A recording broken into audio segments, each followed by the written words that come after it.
అందరికీ శనార్థులు ఎట్లున్నారు అందరు మంచిగా ఉన్నారు కదా. ఇక ఎప్పటి లెక్కనే మన ధమాకా దుమ్ము దులిపే వార్తలను మీకోసానకని బంబాటుగా పట్టుకొని వచ్చిన కాబట్టి మరి ఇలా నేను తెచ్చినటువంటి వార్తలల్లో జబర్దస్త్ గరం గరంయే ఉన్నాయి.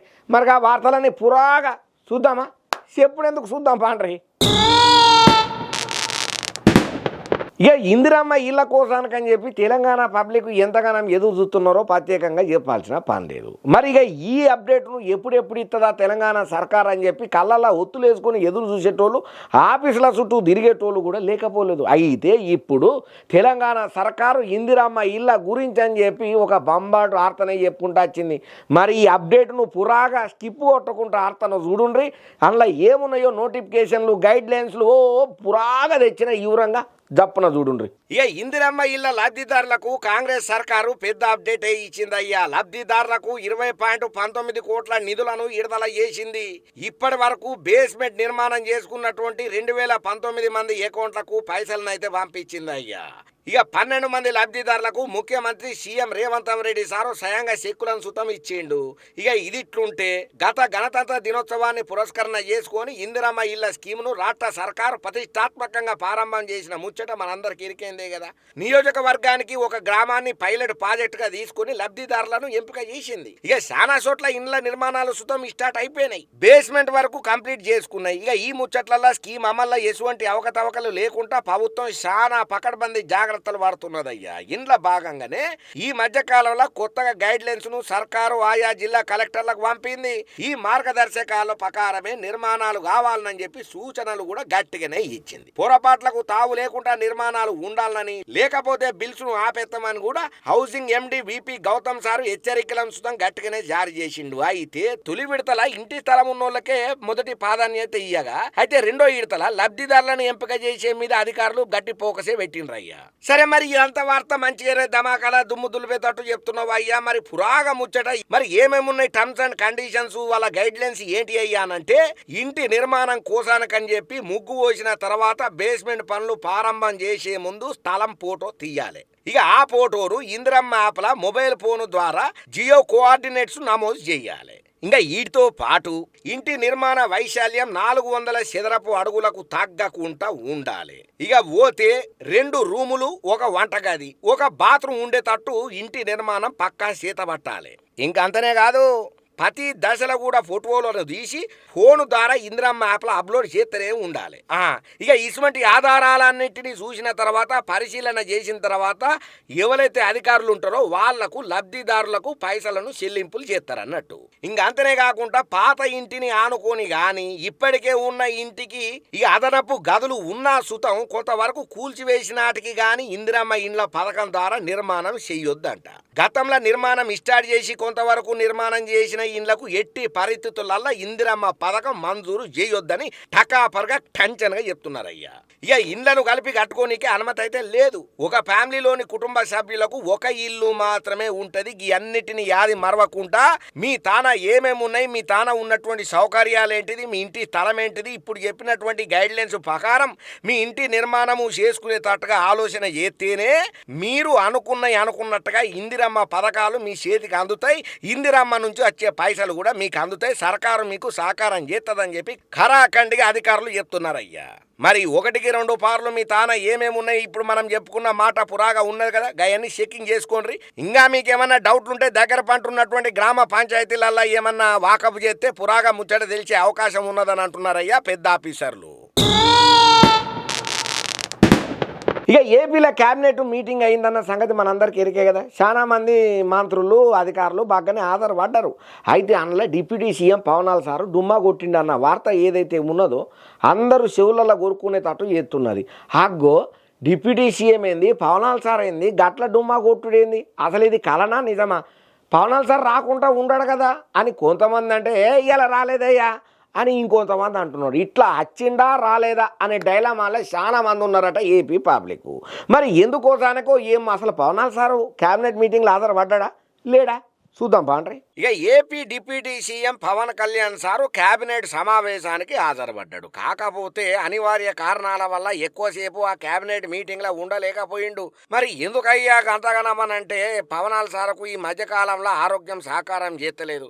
కేబినెట్ భేటీకి హాజరుపడకపోతే తప్పిదమవుతుందన్న ఉద్దేశంలోనే కలిసిపోదామన్న ఉద్దేశంలోనే కలిసిండు తప్ప ఉండాలన్న ఓపిక కూడా పవన్ కళ్యాణ్ సార్ల ఏ మాత్రం లేదు. ఆరోగ్యం సహకారం చేయకపోవడంతోని మీటింగ్ మధ్యలోనే పోయిండట. అయితే పవన్ కళ్యాణ్ సార్ ఈ మధ్యకాలంలో అరకు పర్యటనలో ఉన్నప్పుడే సింగపూర్లో వాళ్ళ కొడుకుకు అగ్ని ప్రమాదం అయ్యిందన్న ముచ్చట తెలిసింది కదా. దాంతో మానసికంగా చాలా ఒత్తిడికే గురైండు. మరి ఎవరైనా గురవుతారు కదా, ఎంతైనా కన్న తండ్రికి ఎంత పేగుబంధం ఎంతగానో ఉంటుంది. మరి ఆ కొడుకు అట్లా అగ్ని ప్రమాదంలో ఇరుక్కుంటే మాత్రం ఇక్కడ ఏమాత్రం సంతోషంగా ఉంటాడు, ఏమాత్రము పని మీద ఫోకస్ పెడతాడు. అయినా కూడా పబ్లిక్ ఇచ్చిన మాట కోసానికని తప్పని పరిస్థితులలో పవనాల్ సారు మొత్తానికైతే అటవీ పర్యటన అయితే బ్రహ్మాండంగా చేసిండు. ఇక దాని తర్వాత ఎంబటే జప్పున మళ్ళా ఈ దేశాలకు కొడుకును చూడనికే పోయిండయ్యా.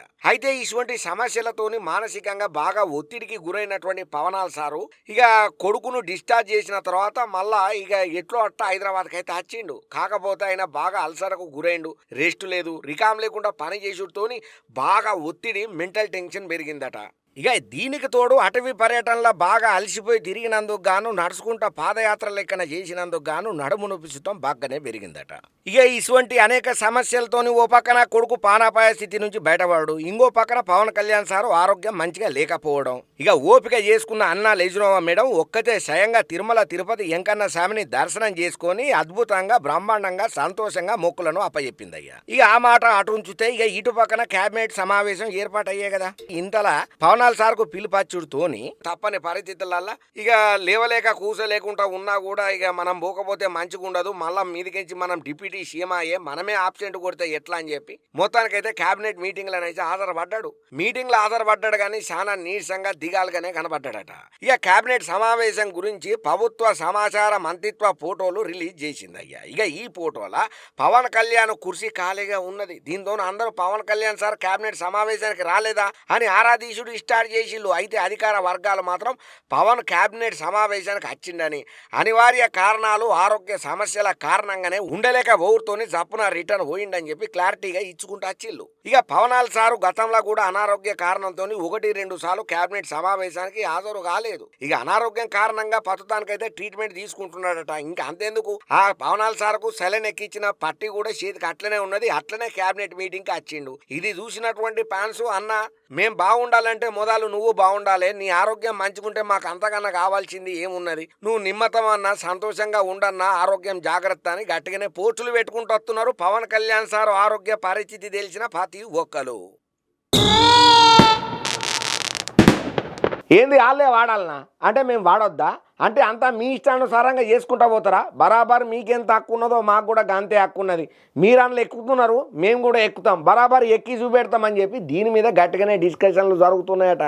మరి ఏమయ్యా ఎవరి కోసానికని దేని గురించి అని చెప్పి ఈ గొల్లెన్ సాపడని అంటే ఇప్పుడు గాలి మోటార్ ఉన్నది కదా, గదేనులా హెలికాప్టరు ఒక్క తెలంగాణలో కొంతమంది మంత్రులు మాత్రమే వాడుతున్నారని చెప్పి మిగతా వాళ్ళకు ఛాన్స్ ఇస్తలేరని చెప్పి పార్టీల కొత్తగా ముస్లిం బుట్టుకొచ్చింది.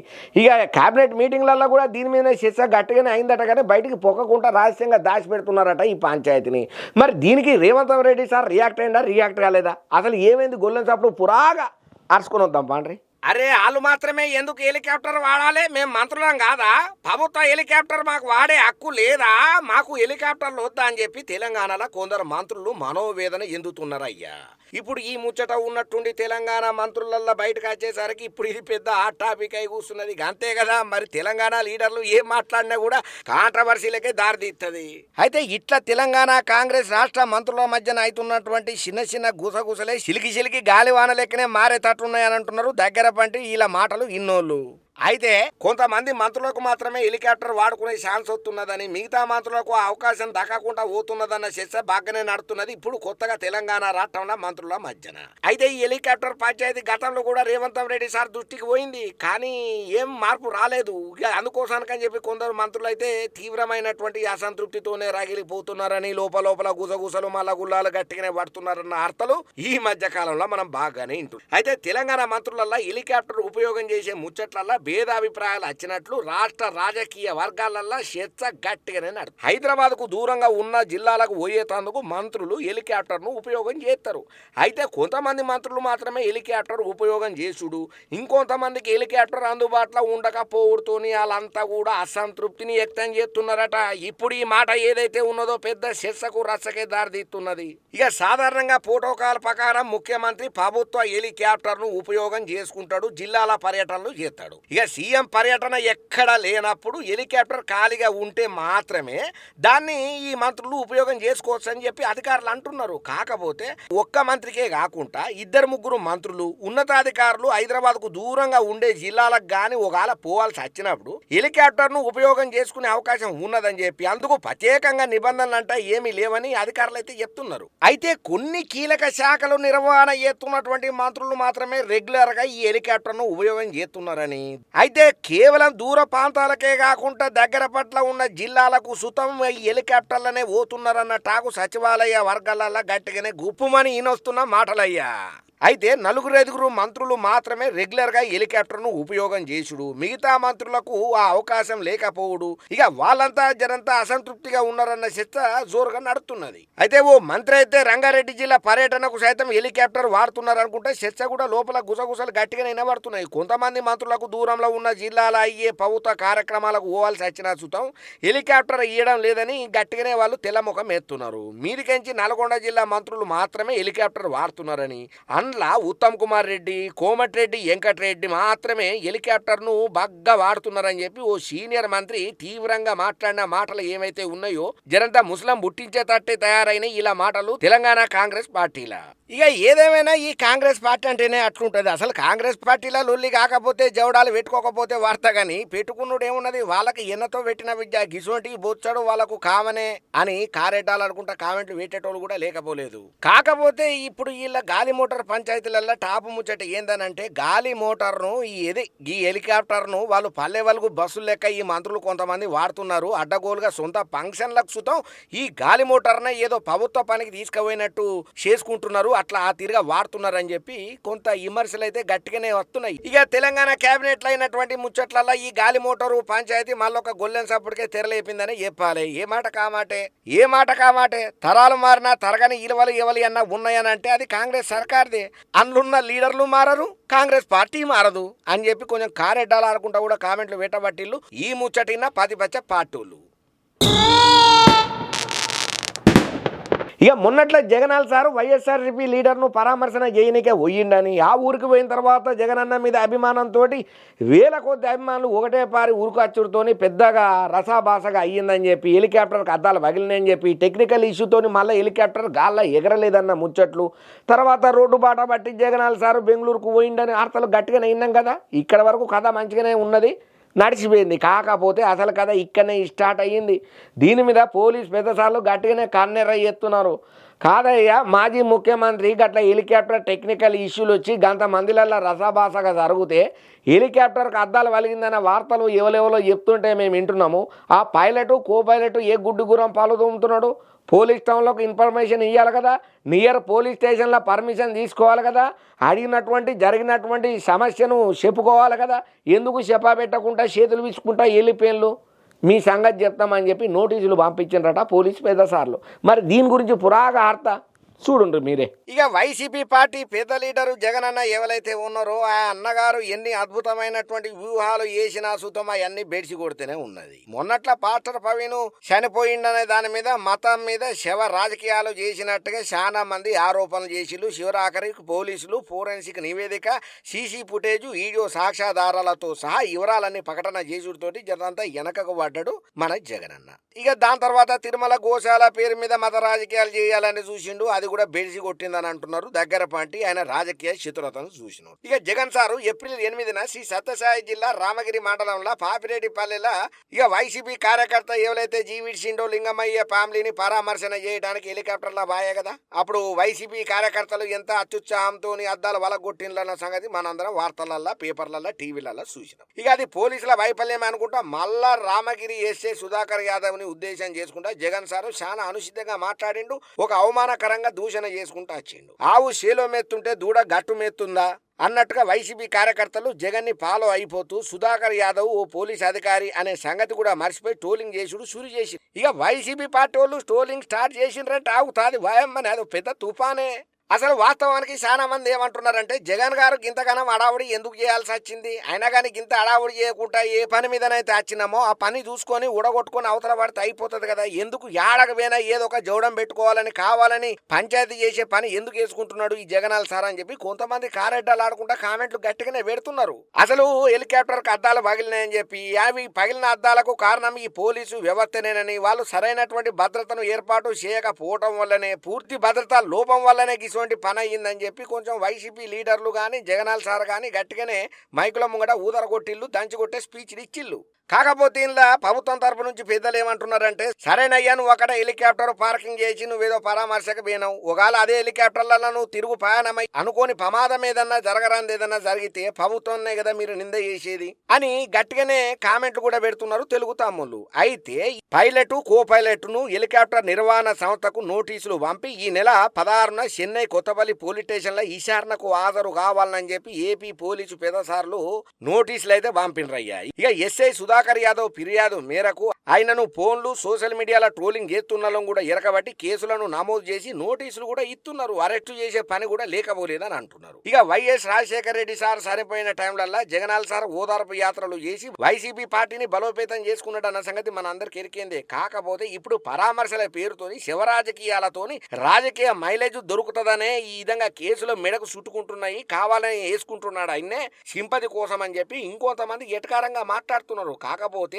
ఆందోళన చెందాల్సిన పని లేదు, సజ్జల ఎట్లాగూ తిరిగి వచ్చేస్తాడు కదా, ఇక తర్వాత నేనే కొత్త వ్యూహాలు రచించి పెడతా అన్నట్టుగా జగనాల్ సార్ ఆలోచన ఉన్నదట. ఏదేమైనా కూడా జగనన్న యాడికి పోయినా కూడా పోయిన పని చూసుకొని రాకుండా ఏదో ఒక పంచాయతీ కావాలని కిలుక్కొని చేసుకుంటున్నాడని చెప్పి వాళ్ళ పార్టీల వాళ్ళకే జనంతా నిరాశ నిస్పృహలు కూడా మొదలైనాయని చెప్పి వార్త గుప్పున సోషల్ మీడియాను షేక్ చేస్తున్నది. అయితే వాస్తవానికి జగనన్న పరామర్శకు పోయే టైంలలో హెలికాప్టర్ పార్కింగ్ చేసిన టైంలో అద్దాలు పలిగినాయని చెప్పి ఏదేదో సోషల్ మీడియాలో వార్తలు వచ్చినాయి కదా. మరి అటువంటి ప్రాబ్లము హెలికాప్టర్ అంత పెద్ద వ్యవస్థలు అయినప్పుడు నువ్వు ఒక్క పారి కూడా పైలట్ కానీ కో పైలట్ కానీ దగ్గర ఉన్నటువంటి పోలీస్ టౌన్లకు పోయి మరి కంప్లైంట్ చేయాలి కదా, సార్ మేము ఇక్కడ ఇట్లా హెలికాప్టర్ పెట్టినాము సార్, ఇట్లా ఎవరో రాళ్ళేసిల్లు లేకపోతే అద్దాలు వలగొట్టిల్లు లేకపోతే ఇంత టెక్నికల్ ప్రాబ్లం మాకైందని చెప్పి ఇన్ఫర్మేషన్ ఇవ్వాలి కదా. అటువంటి ఇన్ఫర్మేషన్ ఎవరు ఈ pilot co pilot ఇయ్యలేదట.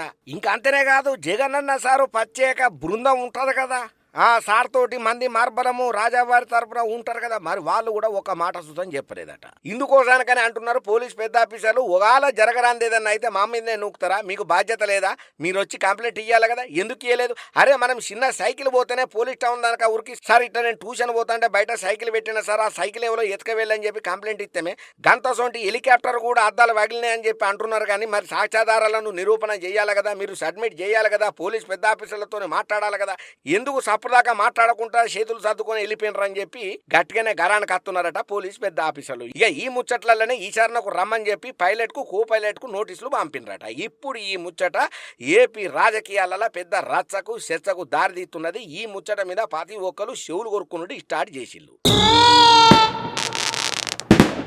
Telangana Revanth Reddy సర్కార్కు supreme court ఒక జలకే ఇచ్చిందుల్లా. అగ్గో ఏమయ్యా జలకంటే ఇప్పుడు సుప్రీంకోర్టు ఇచ్చినటువంటి షాక్కు దిమ్మ తిరిగి బొమ్మ కనబడుతున్నది.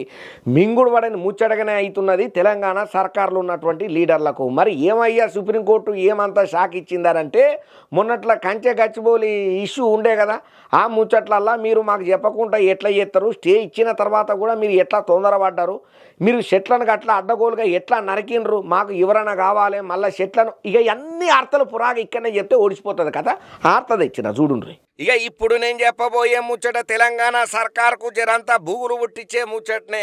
ఈ మాట అయినటువంటి తెలంగాణ సర్కారు ఒక ఇంత శాఖలో ఉన్నా కూడా పెద్ద ఆశ్చర్యపోవాల్సిన ముచ్చటే లేదని అంటున్నారయ్యా ఈ ఆర్త తెలిసిన ప్రతి ఒక్కరు. ఆగో మరి ఏమయ్యా గంతగనము తెలంగాణ సర్కార్కు షాక్ ఇచ్చే ముచ్చటనంటే ఇక కంచె గచ్చిబౌలి భూముల విషయంలో తెలంగాణ సర్కార్కు సుప్రీంకోర్టులో సుక్క ఎదురైందయ్యా. యూనివర్సిటీలల్లో చెట్లు నరకొద్దు అనుకుంటా సుప్రీంకోర్టు ఇచ్చిన స్టే ఆర్డర్ను కొనసాగన చేస్తున్నట్టుగా సుప్రీంకోర్టు అంటూ క్లియర్ కట్ గా చెప్పుకుంటా వచ్చింది. గతంలో ఇదించినటువంటి స్టేటస్ కోను కొనసాగన చేస్తున్నట్టుగా చెప్పుకుంటా వచ్చింది. తదుపరి విచారణను వచ్చే నెల 15కు వాయిదా వేసుకుంటా వచ్చింది. ఇక 100 ఎకరాలలో చెట్లు నరకడం మీద సుప్రీంకోర్టు మత్తు గరం మీద గరమైంది తెలంగాణ సర్కార్ మీద. చెట్లు నరికేతందుకు ఎవరు మీకు అనుమతి ఇచ్చిండ్రయ్యా అని తెలంగాణ CS ను కోర్టు ఎదురు ప్రశ్నించింది. అనుమతి లేకుండా చెట్లు నరుకుతారా? అయినా అనుమతి లేకుండా మీరు ఎట్లా చెట్లు నరుకుతారయ్యా? మీరు గనక చెట్లు నరికిల్లు అనుమతి లేకుండా అని తెలిస్తే మాత్రం జైళ్లకు పంపిస్తామని చెప్పి కూడా సీరియస్ వార్నింగ్ ఇచ్చిండ్రు జస్టిస్ గవాయి. ఇక 100 ఎకరాలలో చెట్లు పునరుద్ధరించాలనుకుంటా ప్రభుత్వానికి ఆదేశాలు జారీ చేసిండ్రు. ఇక ఆ బాధ్యత కూడా CSదే అనుకుంటా స్పష్టం చేసింది అయ్యా. తెలంగాణ CS జైలుకు పోకుండా కాపాడాలని అనుకుంటే 100 ఎకరాలలో చెట్లును ఎట్లా పునరుద్ధరిస్తారో వెంటనే ఎవరైనా ఇయ్యాలనుకుంటా కూడా చెప్పుకుంటా వచ్చింది సుప్రీంకోర్టు. ఇక ఈ వ్యవహారంలో తెలంగాణ ప్రభుత్వం తనను తాను సమర్థించుకోకుండా చెట్ల పునరుద్ధరణకు ప్రణాళిక సిద్ధం చేయాలని చెప్పి ఆదేశాలను సుతం గట్టిగానే జారీ చేసింది. ఏదేమైనా కూడా ఇక గత కొంతకాలం నుంచి గచ్చిబౌలి భూముల వివాదం ఏదైతే ఉన్నదో పెద్ద రసాభాసకే దారితీస్తున్నది. దీని మీద పెద్దోళ్ళు గట్టిగానే రియాక్ట్ అయినరు. సెలబ్రిటీలు కూడా కౌంటర్లు కామెంట్లతోని సోషల్ మీడియాను షేక్ చేసిండ్రన్న మాటలు మనం గట్టిగానే విన్నాం కదా. మరి ఇప్పుడు సుప్రీంకోర్టు ఇచ్చినటువంటి వార్నింగ్ కు తెలంగాణ సర్కార్ ఎట్లా రియాక్ట్ అవుతుందో, ఏ దిశగా సమస్య పరిష్కారానికి సొల్యూషన్ చూపెడుతుందో మనకు మాత్రమేం తెలుసు, చూద్దాం. నారా లోకేష్ సార్ ఎప్పుడు పబ్లిక్లలో ఉంటున్నాడు, పబ్లిక్ సమస్యలను తెలుసుకుంటున్నాడు, ప్రతి ఒక్క దాని మీద అప్డేట్గా మాట్లాడుతున్నాడు. టెక్నాలజీ మీద కూడా మంచి పట్టున్న మనిషి మన నారా లోకేష్ సార్. అయితే ఎప్పుడు విద్యార్థులకు పెద్దపీట వేసుకుంటా విద్యార్థులతో మాట్లాడుకుంటా మొన్నట్ల 52 మంది విద్యార్థులు టాపర్గా నిలిచినందుకు మంచిగా సాల్వాలు కప్పి సన్మానం చేసి ల్యాప్టాప్లను కూడా ప్రజెంటింగ్ చేసిండు కదా. ఇక ఇప్పుడు అటువంటి విద్యార్థులు అందరు కోసానికని చెప్పి ఒక కొత్త అప్డేట్ను తీసుకొచ్చిండు. దాంతోపాటు మెగా DSC మీద ఒక బిగ్ అప్డేట్ని చెప్పిండు నారా లోకేష్ సారు. మరి నారా లోకేష్ సార్ చెప్పిన మెగా DSC మీద అప్డేట్ ఏందో ఆర్త తెచ్చిన చూడండి. ఇంకో 5 రోజులల్లో DSC నోటిఫికేషన్ ఇస్తామని చెప్పి ప్రకటన చేసిండయ్యా మంత్రి నారా లోకేష్ సారు. 16,347 పోస్టుల మెగా DSC మీద మంత్రి నారా లోకేష్ సారు కీలక ప్రకటననే చేసిండు. SC వర్గీకరణ ప్రక్రియ అయిపోయిన తర్వాతనే DSC ప్రక్రియకు పోవాలని చెప్పి నిర్ణయం తీసుకున్నందుకే నోటిఫికేషన్ జరంతా లేట్ అయిందని కూడా చెప్పుకుంటూ వచ్చింది. రీసెంట్ గా SC కమిషన్ నివేదిక మీద కేబినెట్ ఆమోదం తెలిపిందని, రాబోయే 2 రోజులల్లో ఆర్డినెన్స్ విడుదల చేసి తర్వాత 5 రోజులల్లో DSC నోటిఫికేషన్ రిలీజ్ కాబోతున్నదని చెప్పి మంత్రి నారా లోకేష్ సార్ చెప్పుకుంటూ వచ్చిండు. అయితే జూన్ 30వ తారీఖు నాటికి వాట్సాప్ ద్వారా 500 రకాల పౌర సేవలను అందుబాటులోకి ఉంటాయని చెప్పుకుంటూ వచ్చిండు. 100 రోజులల్లో AI ఆధారిత వాయిస్లు ఎనేబుల్ సేవలను తీసుకొస్తామని కూడా అన్నాడు. ఇక సిర్పు 10 సెకండ్లలోనే పౌరులకు సేవలను అందించాలని చెప్పి ప్రభుత్వం లక్ష్యంగా పెట్టుకున్నదని, ప్రతి ఒక్క సమస్యను ప్రతి ఒక్క ఆలోచనను మేము పునరాలోచన చేసుకుంటున్నామని, రాష్ట్ర భవిష్యత్తును దృష్టిలో పెట్టుకొని విద్యార్థుల ఆలోచనలను మా మతిలో పెట్టుకొని వాళ్ళకు అనుకూలంగా ఏది చేస్తే మంచిగా ఉంటుంది, ఇవాళ రేపు చదువుకునే పిల్లగాళ్ళకి ఎటువంటి ఫాయిదాలు ఎటువంటి ఉద్యోగాలకు సంబంధించినవి మనము ఆర్డర్లు పాస్ చేస్తే మంచిగా ఉంటుందనే దాని మీద మేము గట్టి ఫోకస్ పెట్టి ఆ విధంగానే పెద్ద అధికారులతో మేము మాట్లాడుకుంటూ వస్తున్నామని కూడా నారా లోకేష్ సార్ చెప్పుకుంటూ వచ్చిండు. ఏదేమైనా కానీ నారా లోకేష్ సారు ఈ మధ్య కాలంలోనైతే పబ్లిక్ తోనే మమేకంగా ఉంటున్నాడు, పబ్లిక్ తోనే తిరుగుతున్నాడు. పబ్లిక్ సమస్యలను తెలుసుకుంటా ఎప్పటికప్పుడు విద్యార్థులతోని కలిసి చాలా సేపు కాలేజీలల్లో స్కూళ్ళల్లో గట్టిగానే ఫోకస్ పెట్టి వాళ్ళందరి ఎదుగుదలకు బగ్గనే ఆలోచన చేస్తున్నాడు అని చెప్పి మొన్నట్లా మనం టాప్ ర్యాంకర్లుగా వచ్చినటువంటి దగ్గర 52 విద్యార్థులకు ప్రత్యేకంగా పోయి సన్మానం చేసి గింత గొప్పగా మీరు చదివి టాప్ ర్యాంకులో నిలబడి మన రాష్ట్రానికి పేరు తీసుకొచ్చిల్లని చెప్పి ల్యాప్టాప్లను కూడా ప్రజెంటింగ్ చేసిండు కదా. ఇక ఇటువంటి పనితీరు చేస్తున్నటువంటి లోకేష్ సార్ మీద మాత్రం మస్తు పాజిటివ్గా కామెంట్లు పెట్టుకుంటా మస్తు తారీఫ్ చేస్తున్నారయ్యా ప్రతి ఒక్క చదువుకునే పిల్లగాళ్ళు, ఉద్యోగాల కోసం ఎతుకులాడే నిరుద్యోగులు.